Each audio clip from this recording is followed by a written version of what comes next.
Voici le module Orange Pi. Alors par rapport à un Raspberry, celui-ci offre au moins deux avantages. Et je dirais que le principal, c'est la présence de 16 Go de eMMC. Alors en fait, c'est une mémoire flash à l'instar des disques durs SSD.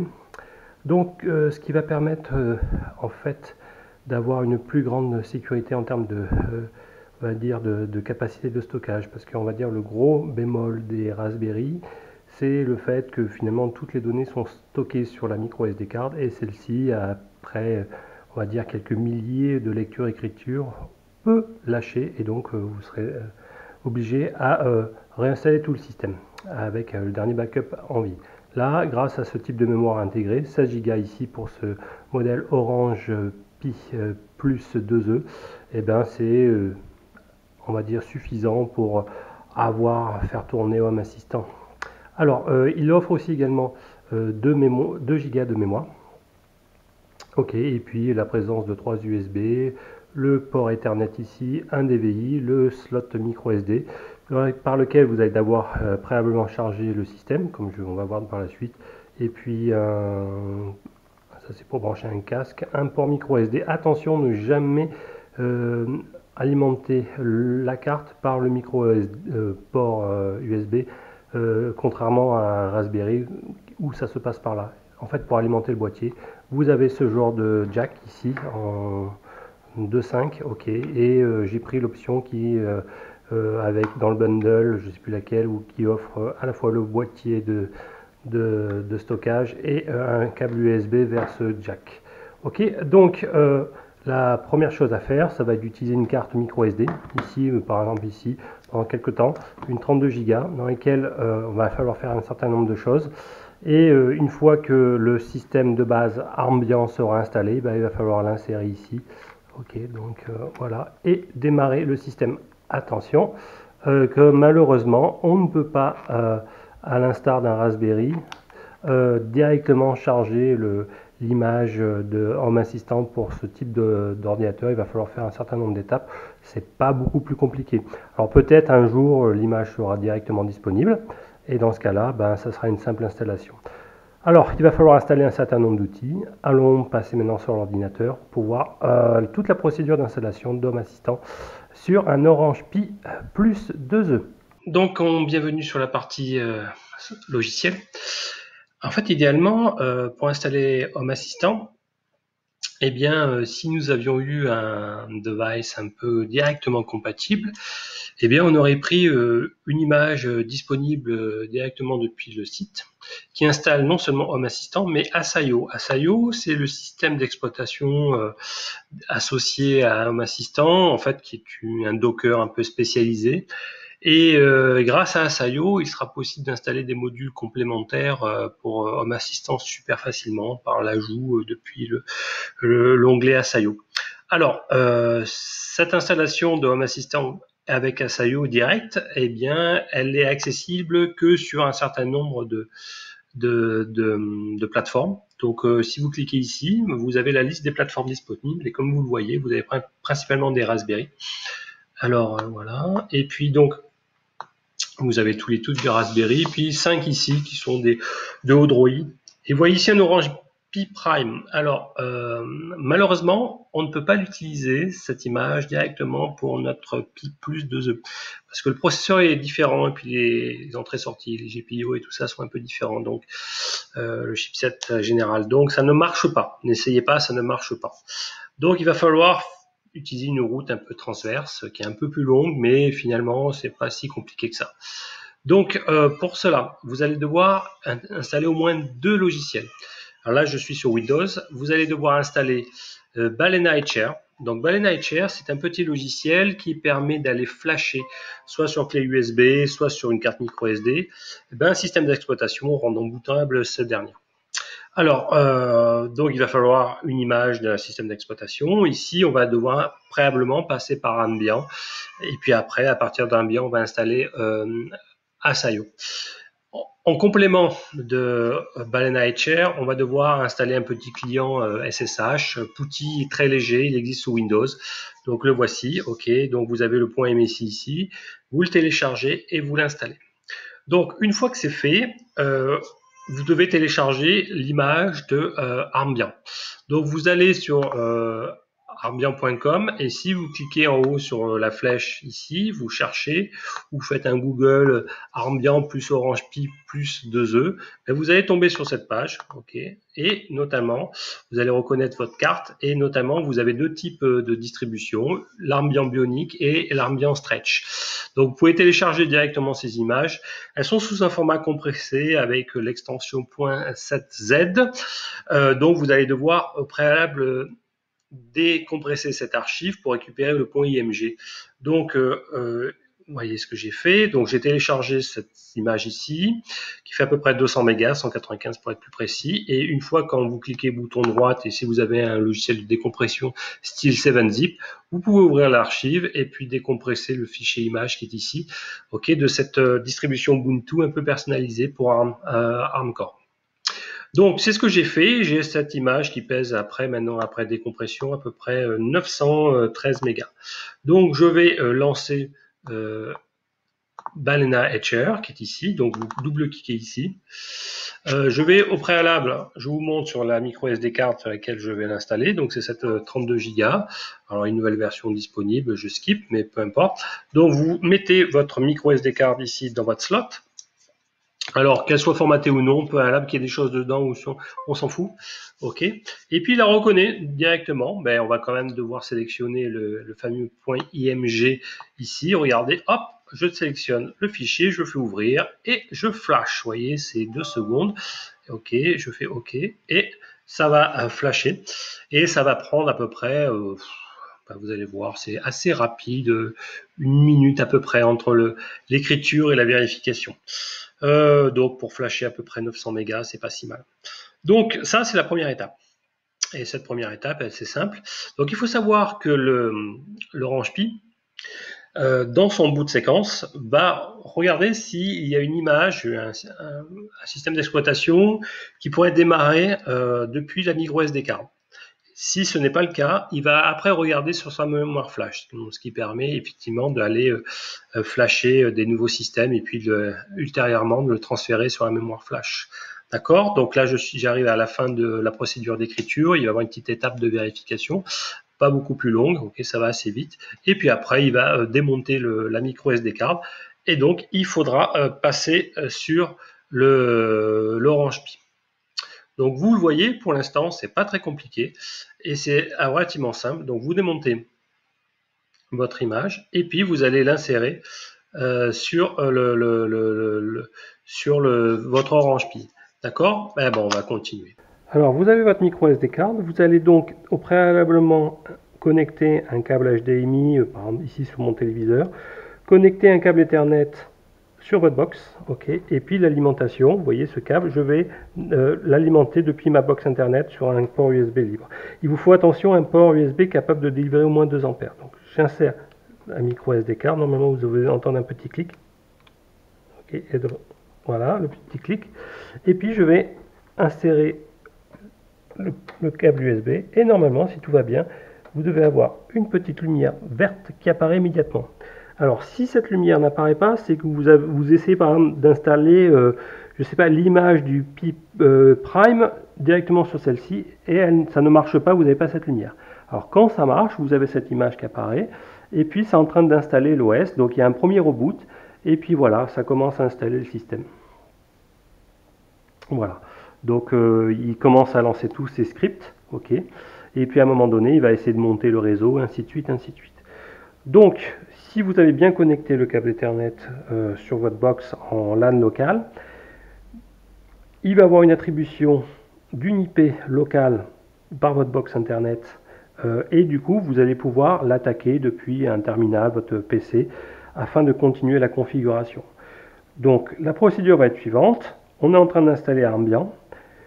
Immédiatement, on va transférer, on va mettre à jour un peu le système quand même, et après la mise à jour du système des derniers packages, on va le transférer immédiatement sur le SSD. Et une fois que ce sera sur le SSD, on va continuer à installer Home Assistant et Asayo. D'accord?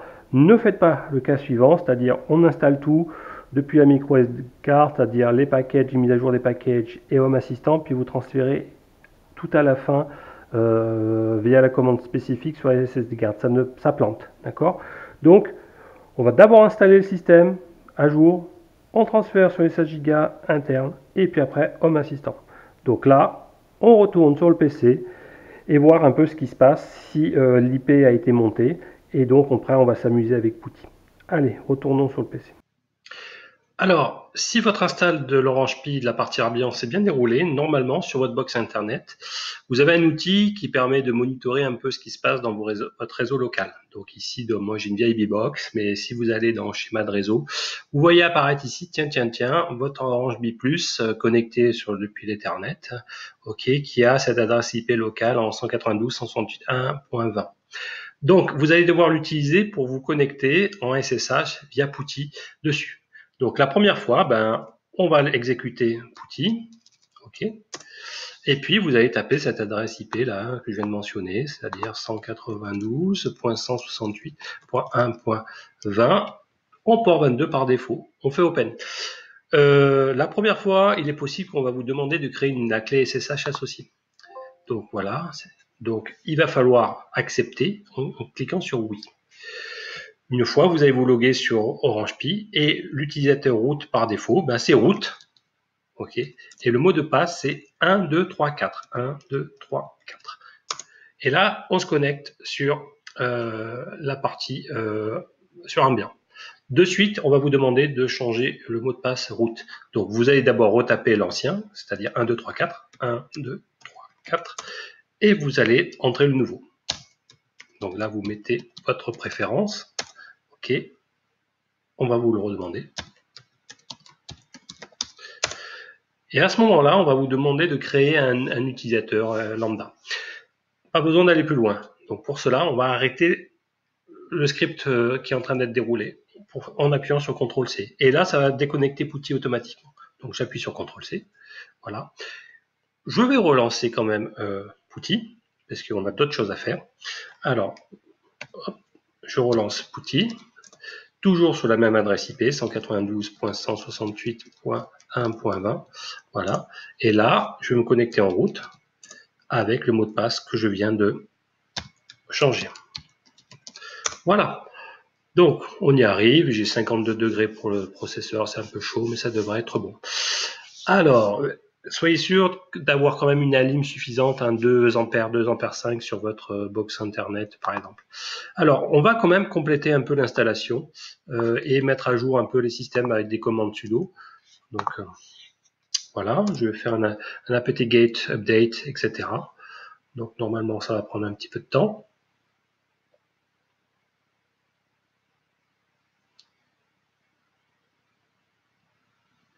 Done. Et puis, je vais faire la même chose en upgrade.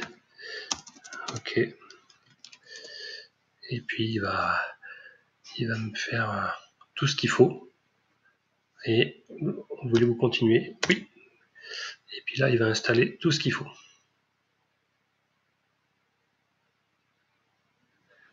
Donc là, il va vous remettre à jour toute votre couche de logiciels et GCC, tout y quanti. Voilà. Alors là, il vous demande guess optimal au changement de caractère. On va faire oui, OK. Et puis on va laisser tout par défaut. Rien de très particulier. Vous voyez, il remet à jour l'architecture qui est ARM HF. Et ce mot-clé, ça va être très important parce que pour la suite de l'installation de Home Assistant. Donc, une fois que la mise à jour a été faite de votre Arbian, avec le dernier package, eh bien, on va le transférer sur les 16 Go de MMC, donc le flash, je vais le résumer, l'appeler flash. Alors, ça va prendre encore quelques instants. Et tout ça, ça va se passer avec une commande qui s'appelle nand SATA install. Pas très compliqué. Voilà. Ça décompile, ça préparing, etc., etc. Bon, ça va prendre quelques instants, mais une fois que c'est fait, après la mise à jour principale, après ça sera que des petites mises à jour. Donc là, il met à jour Python, tout ce qui va bien, etc. Donc on devrait avoir encore quelques instants, mais bon. Là, c'est la couche G++, toutes les librairies qui vont bien, etc., etc. Donc voilà, c'est pas très compliqué. Finalement pour installer Home Assistant. Donc l'avantage c'est le jour où il y a par exemple une machine qui aura 32 Go de MC, ça serait finalement la panacée, bah, ça sera exactement la même procédure, hein. Il y aura juste un petit peu quelques deltas. Alors c'est un peu long, désolé, peut-être musique d'attente, d'ascenseur entre temps. Que dire de plus? Oui, on va quand même profiter aussi de 2 Go de RAM de cette machine, donc Home Assistant devrait se sentir un peu plus à l'aise. Voilà, et notamment lorsque vous avez pas mal de modules. On va faire restart, on va faire no. Voilà. Voilà. Et puis là, je devrais. Ok, donc.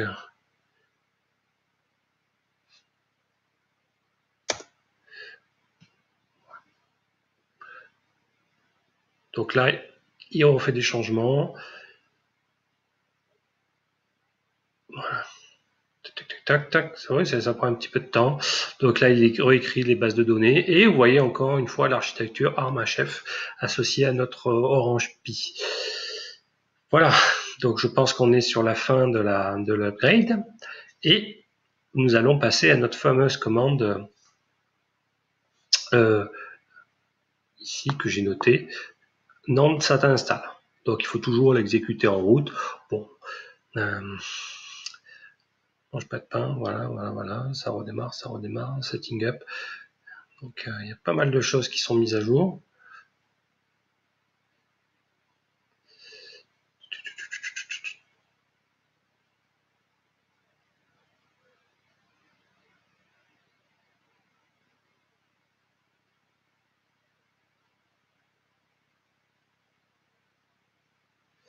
Mmh.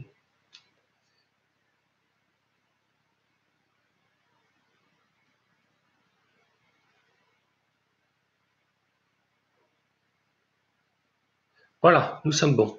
Donc maintenant nous allons taper cette commande pour transférer tout notre système sur les 16 Go de mémoire flash.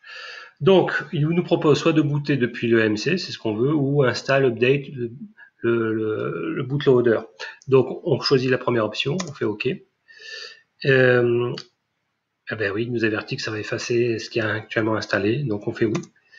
Voilà. Et puis, on va chercher la source, où aller chercher. Et il faut savoir que la micro SD card, par défaut, c'est l'ext4. Donc, c'est bon, on est sélectionné, on fait OK. Voilà. Donc, il va formater notre 16 Go. Bon, c'est assez rapide. Et puis, il va copier. Donc, il vous dit que ça prend à peu près 2 minutes. Donc, c'est assez rapide.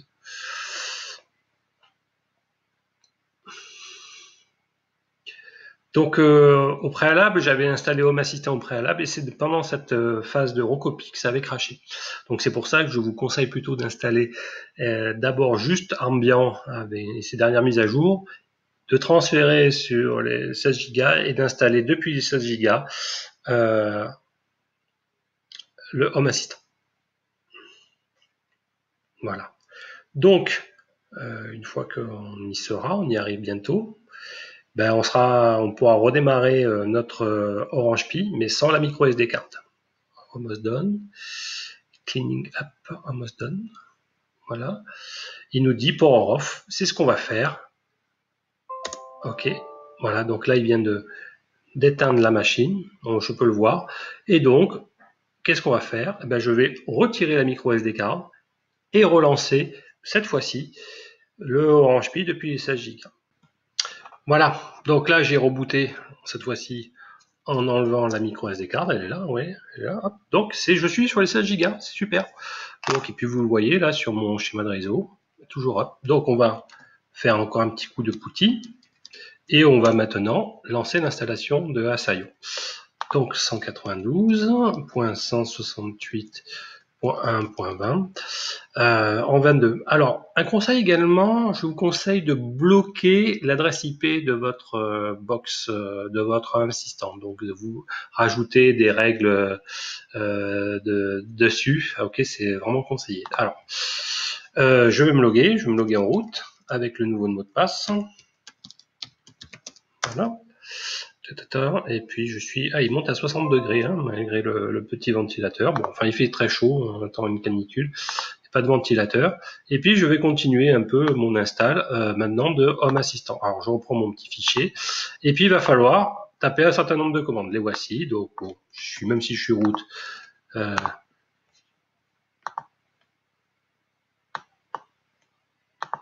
voilà. Ok. Je fais un apt get install de ce qu'il faut. CTRL-C ici, bouton droit pour coller. D'accord. Voilà.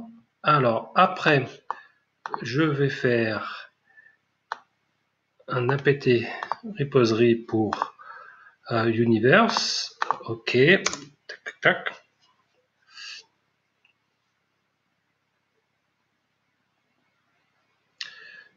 Donc il télécharge encore des packages.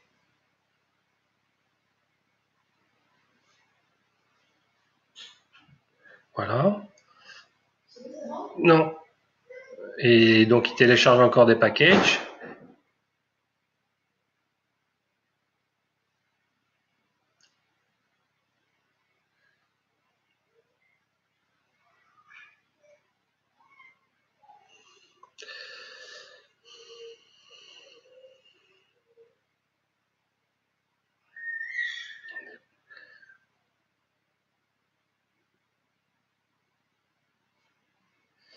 Donc maintenant qu'on attaque la mémoire flash, ça devrait être un petit peu plus rapide, les lectures-écritures.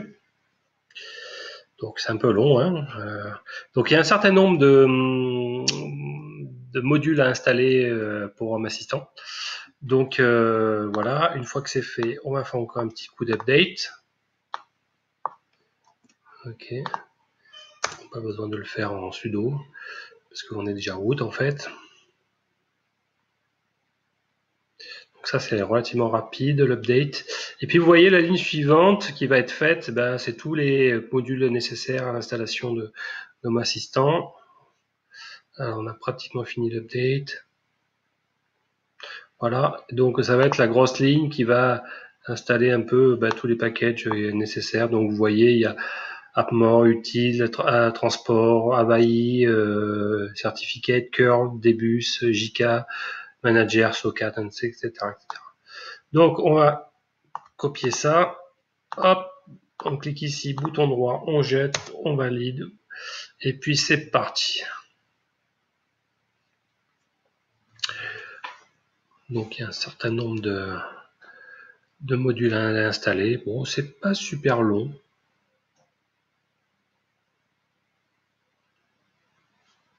Bon, ça se passe relativement bien normalement, si vous suivez cette procédure.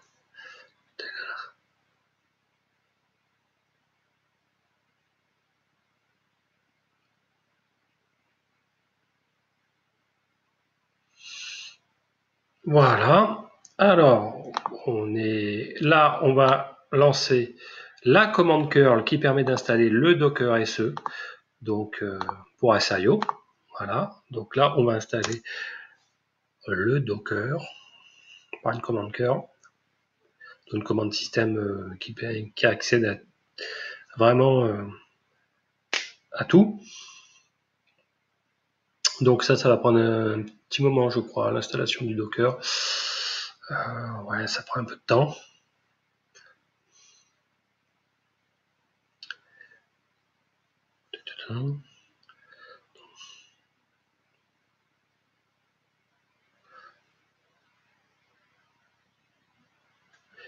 Et puis après, je commence à anticiper ce qui va être fait par la suite.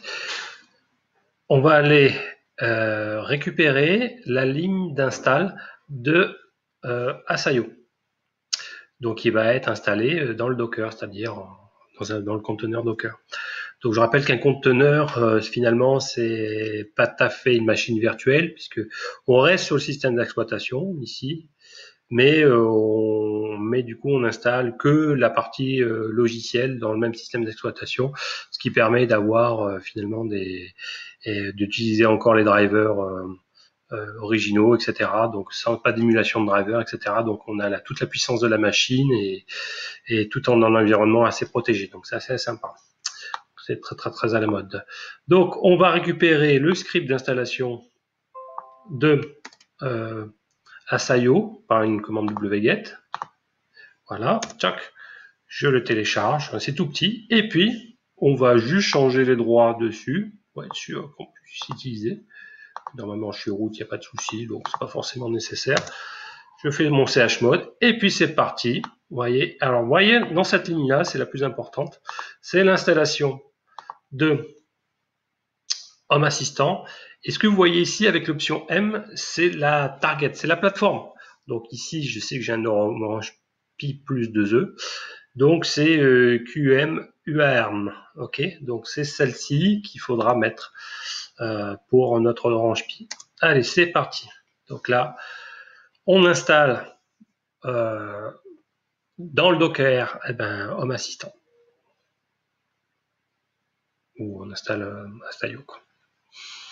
Alors ça va être un petit peu long. D'accord. Mais bon. Et donc, moralité, Asaio, ça va prendre à installer quelques minutes.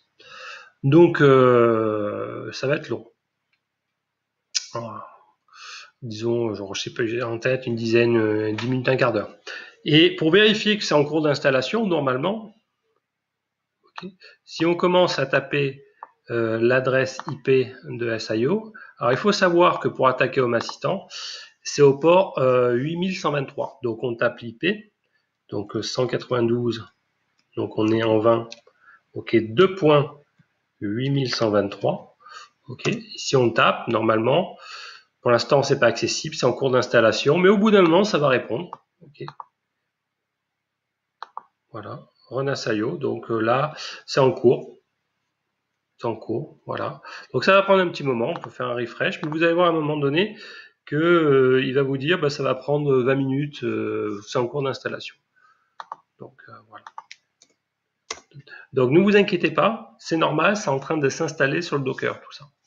Donc on ne le voit pas vraiment dans le PuTTY, hein, donc il faut attendre un peu. Mais en parallèle, si vous voulez, vous pouvez mettre à jour tout ce qu'il faut. Voilà.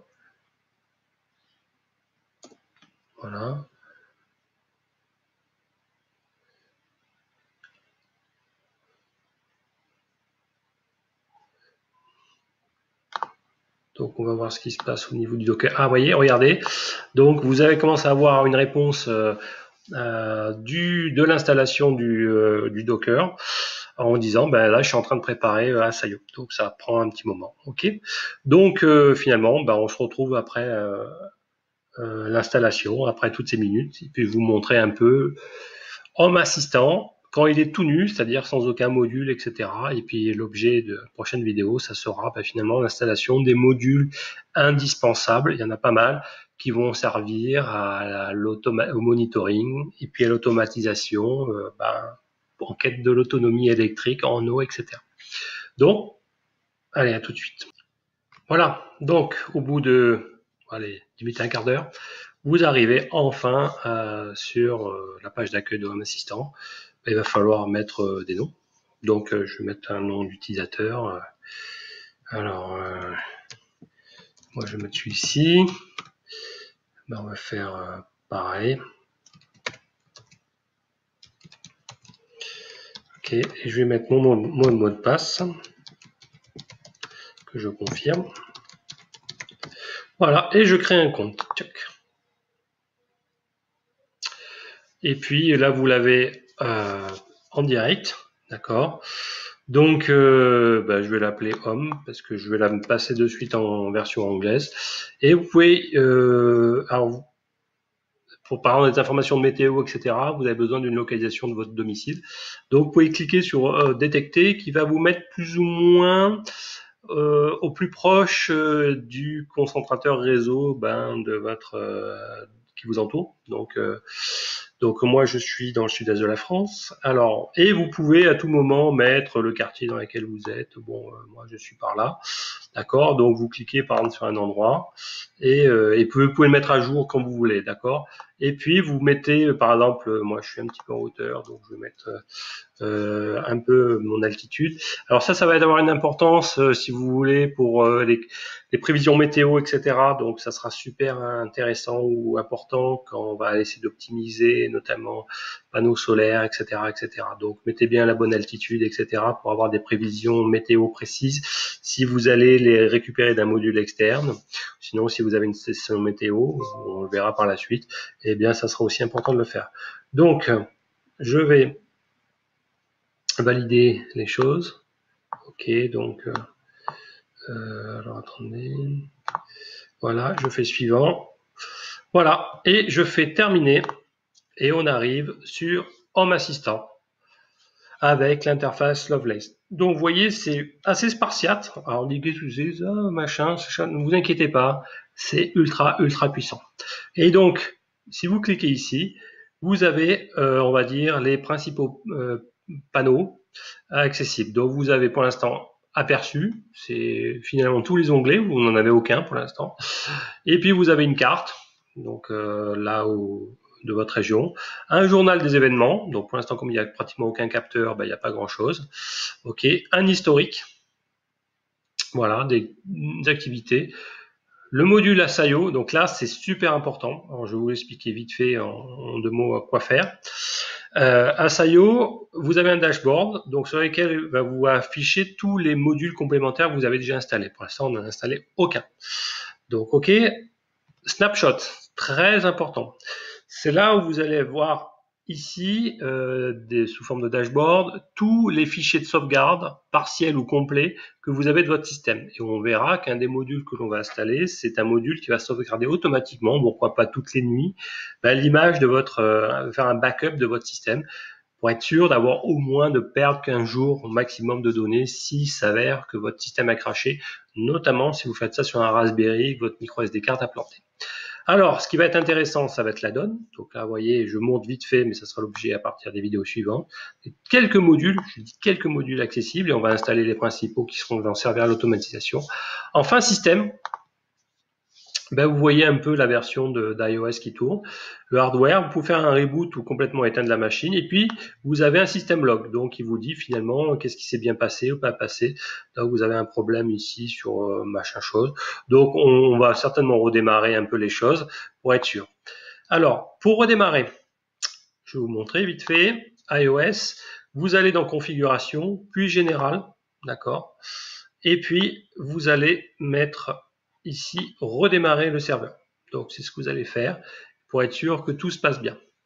D'accord? Donc à partir de la prochaine vidéo, on va installer l'ensemble des modules qui me paraissent nécessaires pour commencer à démarrer l'exploitation de l'énorme potentiel de Home Assistant. Et puis ça va être l'intégration des principaux capteurs qui vont être dédiés à l'autonomie pour monitorer votre consommation électrique, consommation d'eau, contrôle de vos panneaux photovoltaïques, que sais-je encore, construction de votre potager, etc.